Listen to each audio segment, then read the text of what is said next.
নমস্কাৰ। সদ্যঘোষিত মেট্ৰিক পৰীক্ষাৰ ফলাফল হয়তো আমি জানোই, যোৱা 10 এপ্ৰিলত ঘোষণা কৰিছিল আৰু সেই ফলাফলত আমাৰ আদৰ্শ জাতীয় বিদ্যালয়ৰ তৰফৰ পৰা বহুত উন্নতমানৰ ফলাফল প্ৰদৰ্শন কৰিছে। আমাৰ আদৰ্শ জাতীয় বিদ্যালয়ৰ পৰা মুঠ 57 গৰাকী পৰীক্ষাৰ্থী অৱতীৰ্ণ হৈছিল আৰু এইবেলি আমাৰ 57 গৰাকী ছাত্ৰ ছাত্ৰীৰ মাজত 54 গৰাকী ছাত্ৰ ছাত্ৰীয়ে প্ৰথম বিভাগত উত্তীৰ্ণ হৈছে আৰু 2 গৰাকী ছাত্ৰ ছাত্ৰীয়ে দ্বিতীয় বিভাগত উত্তীৰ্ণ হৈছে। আমাৰ বিদ্যালয়ৰ পৰা মুঠ 7 গৰাকী ছাত্ৰ ছাত্ৰীয়ে ডিষ্টিংশ্যন নম্বৰ পাবলৈ সক্ষম হৈছে আৰু 12 গৰাকী ছাত্ৰ ছাত্ৰীয়ে ষ্টাৰ নম্বৰ পাবলৈ সক্ষম হৈছে। গণিত বিষয়ত 3জন ছাত্ৰ ছাত্ৰীয়ে 100ৰ ভিতৰত 100 নম্বৰ পাবলৈ সক্ষম হৈছে আৰু এই চাগতে মই ক'ব বিচাৰোঁ, আমাৰ বিদ্যালয়ৰ পৰা এইবেলি অসমীয়া বিষয়ত সৰ্বোচ্চ নম্বৰ 97 অৰ্থাৎ 97 পাবলৈ সক্ষম হৈছে। গতিকে মই বিদ্যালয় কৰ্তৃপক্ষৰ তৰফৰ পৰা ছাত্ৰ ছাত্ৰীসকলক আন্তৰিক অভিনন্দন জনাইছোঁ আৰু এই ফলাফলত আমাৰ ছাত্ৰ ছাত্ৰীসকলে যি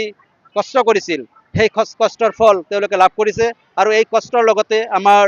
শিক্ষাগুৰুসকলে আৰু লগতে আমাৰ অভিভাৱকসকলক ধন্যবাদ দিব লাগিব, কিয়নো আমাৰ অভিভাৱকসকলে এই ছাত্ৰ ছাত্ৰীসকলক সফলতাত যিখিনি কষ্ট কৰিছিল, যিখিনি ধৈৰ্য সহকাৰে তেওঁলোকক যিখিনি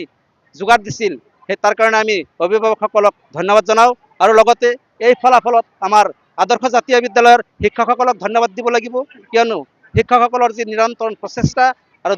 দিক নিৰ্দেশনা, সেই দিক নিৰ্দেশনাৰ কাৰণেই সঠিক দিক নিৰ্দেশনাৰ কাৰণেই আমাৰ এই ছাত্ৰ ছাত্ৰীসকলে এইবেলি আমি দেখিবলৈ পাইছোঁ যে গোটেই অসমত যি ফলাফল, সেই ফলাফলৰ উত্তীৰ্ণৰ হাৰ খুবেই নিম্নগামী যদিও আমাৰ আদৰ্শ জাতীয় বিদ্যালয়ৰ ফলাফল গোটেই অসমৰ ভিতৰত ভাল ফলাফল বুলি ক'ব লাগিব, কিয়নো মই জনামতে আমাৰ আদৰ্শ জাতীয় বিদ্যালয়ৰ পৰা এইবেলি বৰপেটা জিলাৰ ভিতৰত সৰ্বোচ্চ নম্বৰ পাবলৈ সক্ষম হৈছে মিছ ৰেহানা আহমেদে আৰু আমাৰ বিদ্যালয়ৰ পৰা 57 গৰাকী ছাত্ৰ ছাত্ৰীৰ ভিতৰত 54 গৰাকী ছাত্ৰ ছাত্ৰীয়ে প্ৰথম বিভাগত উত্তীৰ্ণ হোৱাটো এটা অভিলেখ বুলি ক'ব লাগিব আৰু এই অভিলেখত আমি খুবেই সন্তুষ্ট লাভ কৰিছোঁ আৰু এই অভিলেখ যাতে আমি অনাগত দিনত বজাই ৰাখিব পাৰোঁ, তাৰ কাৰণে আমি বিদ্যালয় কৰ্তৃপক্ষই সদায় নিৰন্তৰ প্ৰচেষ্টা কৰি আগবাঢ়ি যাম আৰু আপোনালোকে আশীৰ্বাদ কৰিব। আৰু লগতে মই এই সংবাদ মাধ্যমৰ জৰিয়তে ছাবজেক্ট ৱাইজ লেটাৰ অসমীয়া বিষয়ত